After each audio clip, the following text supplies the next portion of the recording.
YGO Strat single card discussions. Going to be talking about some of the cards that have impacted Yu-Gi-Oh! Throughout the years. Today's card, the second half of the Solemn Brigade, Solemn Warning. Warning was first released in Duelist Revolution in 2010, with notable reprints including the 2011 Collectible Tins, Legendary Collection 3, Yugi's World in 2012, Premium Gold Return of the Bling in 2015, Duelist Saga in 2017, and the Structure Deck Spirit Charmers deck in 2020. Warning did a good stint on the ban list, first being semi-limited in March of 2011, and further limited in March of 2013, where it stayed before being put back to 3 on the January 2020 ban list, where it has stayed until the making of this video. A counter trap card, its effect reads: when a monster would be summoned, or when a spell or trap or a monster effect is activated that includes an effect that special summons a monster, pay 2,000 life points, negate the summon or activation, and if you do, destroy it.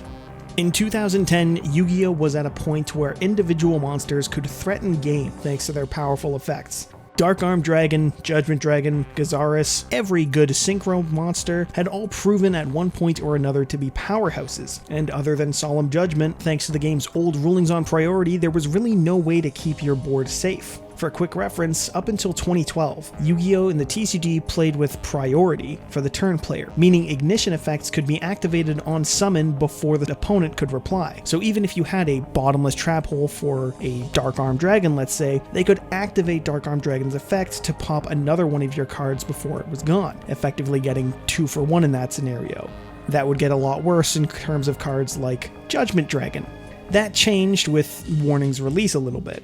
Not the priority rulings, but, a ways to compete against it. Warning is similar to Judgment, but is different in a few very key ways. For one, Warning has a set cost: 2,000 life points. This immediately makes it much different from Judgment because once your life points hit 2,000 or less, any copy of it becomes dead. The plus side is that in the early game, 2,000 life points isn't too much to give up. The downside is that in the late game, it, like I said, becomes useless. The other difference is what it negates. It can't just negate any spell or trap or monster effect. It can only negate things that summon, but that does include the effects of monster spells and traps. It's maybe a bit confusing, but an easy way to view it is if the card says summon, you can pretty much safely assume you can Warning it. To reference the example I used in my Judgment video, Judgment can negate the summon of a tour guide, but can't negate its effect to summon from the deck. Warning can negate the summon of a tour guide and can negate its effect to summon from the deck. The big distinction or confusion with Judgment is that it can't negate summons that start a chain, but thankfully for Warning, that wasn't the case. Another distinction is with fusion or ritual summons. Both Warning and Judgment don't stop the summon of the fusion monster the same way they stop the summon of, say, a synchro or Xyz monster. They have to stop the spell from resolving. If your opponent activates a fusion or a ritual spell and you don't negate it, you can't stop the fusion monster when it hits the board,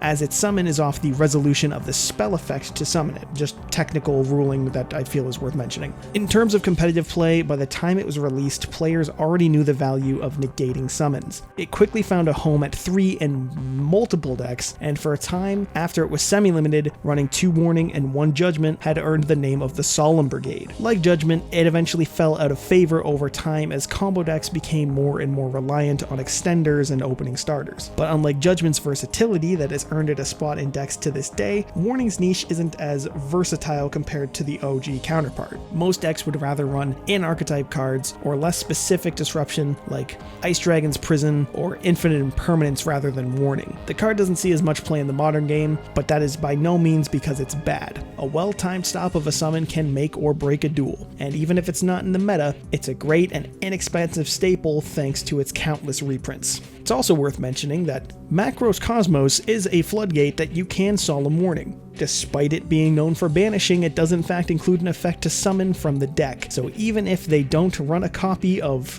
Helios to summon off Macrocosmos, because it has an effect that summons, you can Warning it, which is always going to be hilarious to me.